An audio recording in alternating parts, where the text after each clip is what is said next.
Hey everybody, welcome back to Prince's Friend, exploring music through Prince. Though today, not actually talking about Prince today. The weird thing here with this live stream, the reason that I didn't think you guys could hear me is because I'm not seeing the green down in the corner that normally tells me what my levels are. So they just changed the live streaming system here. I apologize. I'm not going to belabor you guys with all of that. So really cool stuff though. Over this past weekend, I went and saw the Jonas Brothers, which it was interesting how it all came to be. My wife ended up getting some free tickets that she won from work, and we got 3 tickets. We ended up taking my daughter because she's really into music, and we were like, yeah, let's do that. And it's weird because like all leading up to it, the Jonas Brothers are an interesting like sort of situation, right? Because the Jonas Brothers themselves are like so far out of my purview that it's just odd. But what ended up happening, and it's a review that I plan on doing, but I'm actually kind of into Nick Jonas. Nick Jonas, who is I think he's the youngest of the three. I'm not really sure, but he's the one with the duck kind of duckbill curly hairdo. But he came out after they kind of broke up. Two of the brothers, Joe and Nick, went on to do solo stuff, and then Kevin went on. I think he owns a construction company. But Nick did his very first album, Nick Jonas and the Administration. And if you haven't heard it, you should go check it out. His band was called The Administration. But if you looked at the members of the band, it's just the original MPG. It's Sonny T, Tommy Barbarella, Michael B.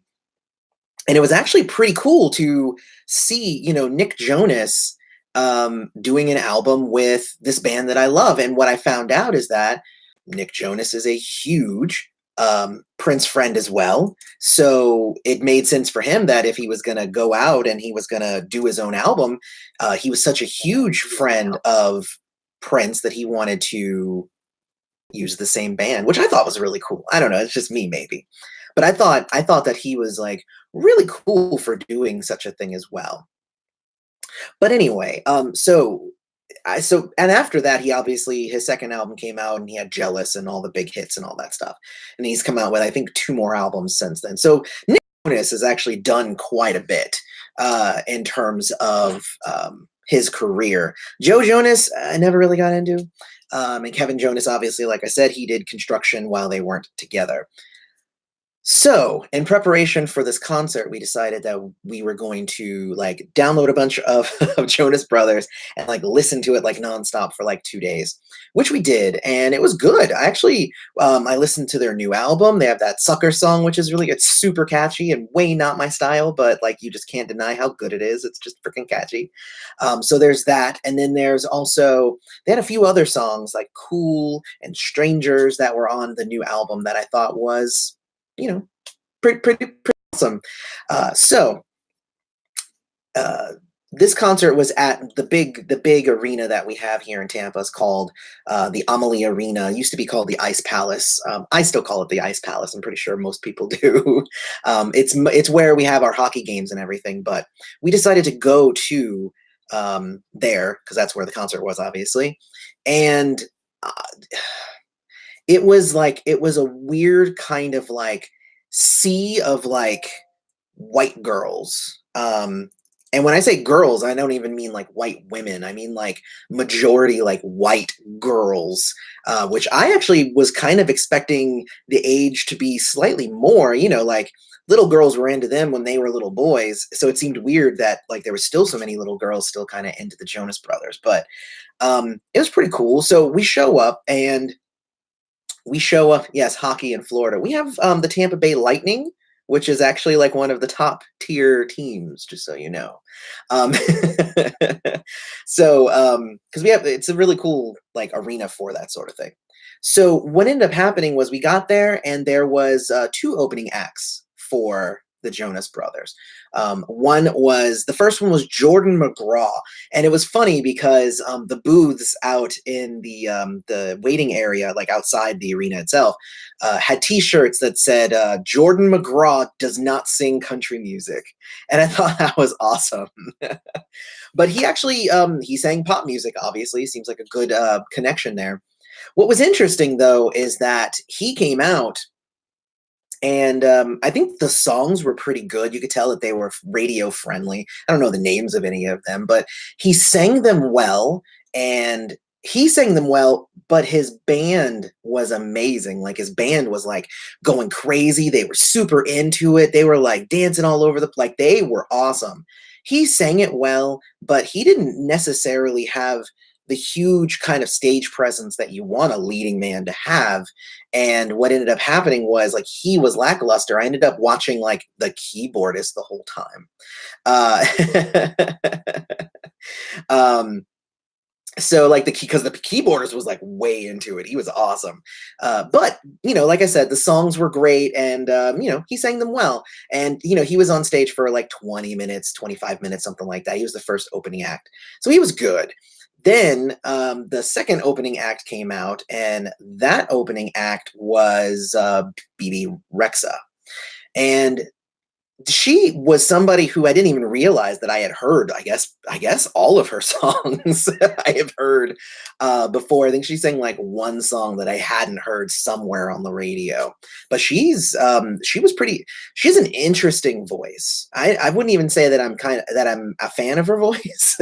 That's not a slight against her. It's just some people have different ears. I don't know if I like her voice because it actually is. It's like that weird kind of when I was watching The Voice, the show with like CeeLo Green and them, it was so weird because every season they would pick somebody who had a quirky voice, and it was always somebody who sounded like her, and it was always somebody you're like, they would never win this.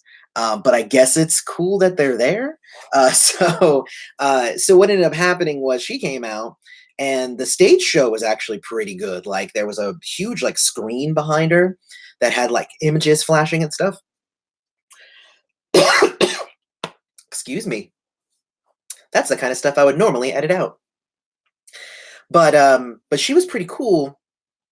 Her band did not seem into it at all. They seemed like very much like, oh, we are just here to pick up a paycheck. So they were not into it. And they like turned the music level down on a lot of the instruments. Was weird too. So it was like, I don't know. It was weird. Like at a concert, you're not really supposed to be able to, I guess, hear each other. But during her performance, we could. I was actually having a conversation with my wife while she was singing. But she came out. She sang stuff like, Monster, and the one that she did with the country band. And the weird thing about her, it's just a weird thing with stage presence. Not everybody has it. It was cool because like it was her, and she had two dancers behind her. And she was, doing the dance moves, and she even tried to do the floss, and she tried to twerk, and it didn't work out all that well. And she was like, I tried, guys. And it was kind of funny. Like it was a great kind of live moment. But honestly, there was one dancer that was behind her, and she had like an Afro puff behind her and all that stuff. And she was like she looked good. She was singing, like you could hear her voice in the backing vocals. Like she sounded good. She was dancing well, like all of that stuff. It was like, why isn't she the star? Like, why didn't we get these songs and give them to her, whatever her name was? Because like my eye was completely like drawn to her much more than the main person that I was supposed to be, watching. It was just kind of interesting. Was it live or Memorex? I'm not really sure what you mean. I mean, this is a concert I went to. It was all of them. Are you saying was she lip syncing? I could tell that she was not lip syncing. Because she messed up a couple times. I could hear that she was flat a couple of times. But you could tell that there was definitely like a low like backing track that she was singing over, which a lot of people do that. It happens. Oh, yeah, I see what you're saying. Anyway, no, she wasn't lip syncing. But she wasn't lip syncing. So there's that. So that happens. Rexha is done with the concert, with her portion of the concert. She was up there for maybe 30, 35 minutes, something like that. Both of the opening acts had bands. Actually, all three of them, they had bands. They had live bands. So definitely live bands. I thought I mentioned that. Like the first band was really, really into it. The second band, not so much. So yeah, so there's that.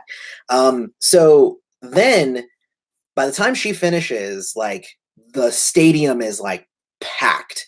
And it was so cool. Like actually there was this little girl behind me who was like, ah, like she was like super, super excited. And I was like, you know what? This is awesome. Like I want to live this experience through this little girl sitting behind me. She was like, Mama, they're gonna come out now. I'm like, like I just love the excitement that was going. Like it probably was like her first concert. It was probably, huge fan of the Jonas Brothers. So she was like, she couldn't wait to see the Jonas Brothers. So it was really, really, really, really cool. Like just her level of excitement made me more excited for the guys to come out and actually start putting on the show. Now, my anticipation is that the Jonas Brothers are likely going to come out and they'll probably sing for, probably an hour, maybe an hour and 15 minutes or so, because when Prince came to town, at least when I saw him, he didn't have any opening act. He came out and he performed for 2.5 hours. So, so with almost an hour and a half already taken up, by Bebe Rexha and Jordon McGraw, I have to imagine that they're not going to sing for too much. Like they're not going to do now a 2.5 hour show. They'll probably do like an hour, maybe an hour and a half. So I'm like, okay, cool. I can't wait. So, oh my gosh, this is crazy. Before I get to that though, while we're waiting for the Jonas Brothers to come on, the DJ who's like doing all the music for the stadium puts on Lizzo's Truth Hurts, and the entire stadium starts singing along. And I was like, this is weird. Like Lizzo is like, she's preaching, like she's a movement in this generation, I think. That's what my wife was saying. She was like, you don't understand. She's telling all these girls stories. And I'm like, okay. I mean, maybe. I think it's, I don't know. I think that it's a a whole, like, again, because it was a sea of like young like white girls, and it was weird that like their anthem is Lizzo's Truth Hurts. I don't know. It was weird to me, but I've never really been in that kind of environment where I was surrounded by that many people of that age in general. Like I don't get surrounded by children very often, just my own, but not in the thousands. So anyway, what ended up happening is the Jonas Brothers come on stage, and the whole time we were like, ooh, there's smoke. Maybe they're going to jump up from the stage or whatever. Guess what? No, they got descended down on like a platform, which was pretty cool actually. And they had like fireworks going off behind them. I'm like, wow, they made a spectacle here. But and I guess here is my review of the Jonas Brothers concert. So, because so far, good first opening act, good second opening act, and then what happens when the guys actually come out? Well, it's hard to tell because the girls who were all there were way more interested in hearing themselves scream than listening to the music. So it was interesting though. Like I would never go to this concert ever again, or a concert that I thought might be like this, because me as a music goer, I had just listened to a bunch of their music and I was like, cool, I can't wait to hear these live. But I couldn't. That said, Joe came out. He was singing really well. His singing was on point. He was doing a really good job. He was emoting. He was, jiving away to the crowd. People were really into it. Joe, you did a great job. Kevin, who is the oldest brother who plays the guitar, he doesn't necessarily sing all that much. He doesn't do any lead, but he, playing the guitar and whatnot, he was going back and forth across the stage. He was playing his heart out. He was emoting as well. He was jamming out with the band and certain portions of it. I mean, he was doing like the guitar walk thing, and he jammed out. Like I have to give it to him. He was showing out. He was definitely showing out. Nick though, Nick seems slightly subdued, and his mic wasn't like good. So like, whereas I could hear Joe singing clearly, I really couldn't even hear Nick because I think there was a sound issue.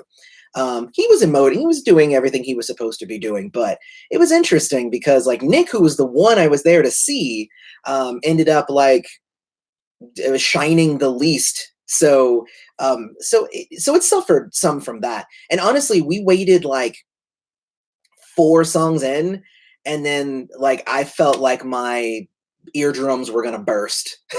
Just from all of the screams from the giant stadium full of girls. So I was like, you know what? I think um we might need to go.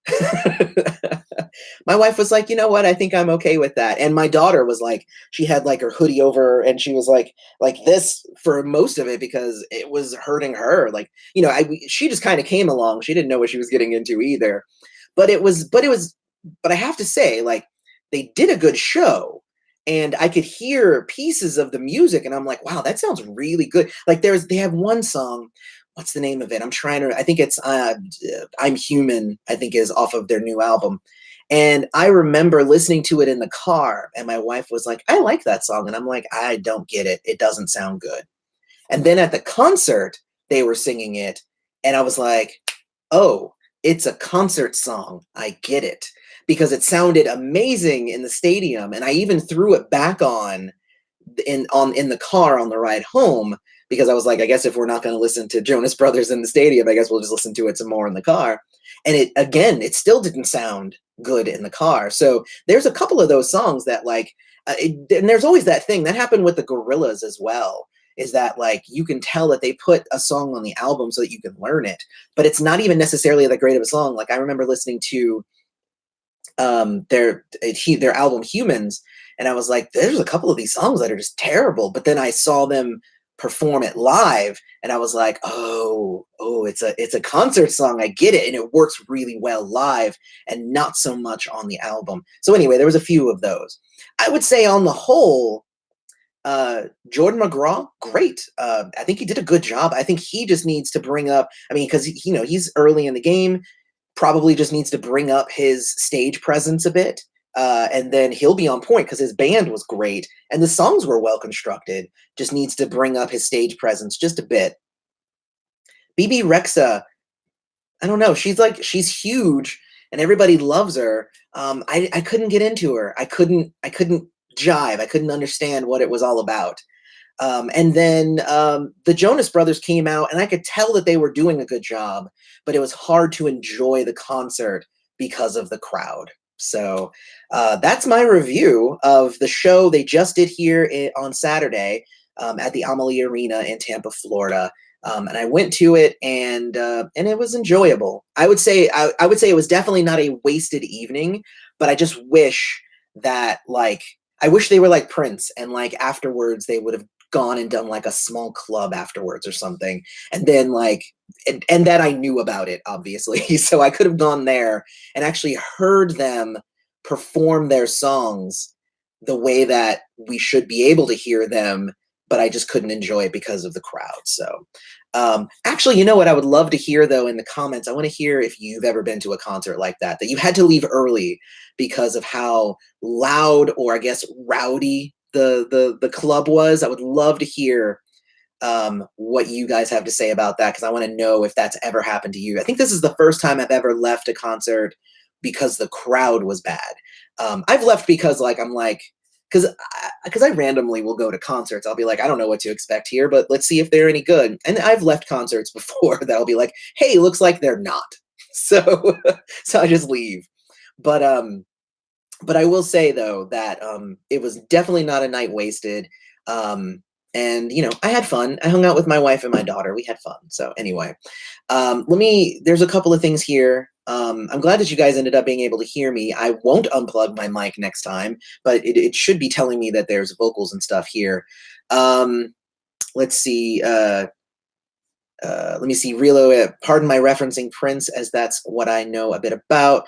But for me, the tune "Live for Love" is that way. Decent track on the album. Live, it's otherworldly. No, that makes sense. Prince had a couple of songs like that that weren't that great. Well, I don't want to say they're not great on the album, but that are definitely better live. There were definitely some songs like that. So, I mean, and I think that that just comes with songwriting. Like, and you have to imagine that sometimes it's probably done on purpose, and other times it might just be, oh, we'll have to see. But anyway, put your stories about rowdy, nasty, terrible crowds down in the comments. I want to hear about it. Also, check us out on Patreon, patreon.com/princessfriend, and hit us up on social media at princessfriendyt. Interesting thing going forward here, I'm going to be probably doing a video or some social media or whatever. It looks like the shirt that we're going to have up for print coming up here soon is going to be a Princess Friend shirt. So the normal one that I wear that just says Princess Friend across the front. So I'm going to end up doing a print run of that for anybody who is interested. Obviously, I'll have links and stuff. I'll get it all together probably this week, and then we'll do something maybe about it next week. But I would like to do a print run of shirts for everybody so that you guys can all, start showing your love for the channel and for Prince. So I think that that's going to be huge. I did a poll on Twitter, and it was between either Prince's Friend and Student of Prince. But like Student of Prince won, but it won by like 2 votes. And I was like, well, what I did is I brought it to the patrons and I said, hey, patrons, like this is a little bit closer than I was looking for in terms of, I kind of wanted a decisive win. So I said, now instead of the 3 shirts, just vote between the 2 shirts. Which one would you guys prefer? And Princess Friend shirt ended up winning. So more details on that going forward. If you want to be a patron, don't forget to go to patreon.com/princessfriend. And that's obviously where you can support the channel, as I say, like almost every video. But what's cool here is I've actually fallen behind a lot on some of my video making here. But school just started again, which means school just started again for my 2 oldest, and now my youngest just started preschool, which means I will actually have lots more time to really devote and start getting stuff done. So I'm super excited. You don't even know. I'm super excited about that. But definitely, let's continue the discussion in the comments about Bebe Rexha, Jordon McGraw, or the Jonas Brothers. I'm open to anything. I want to talk about it all with you guys. And thank you for coming, and may you live to see the dawn. Love you guys all.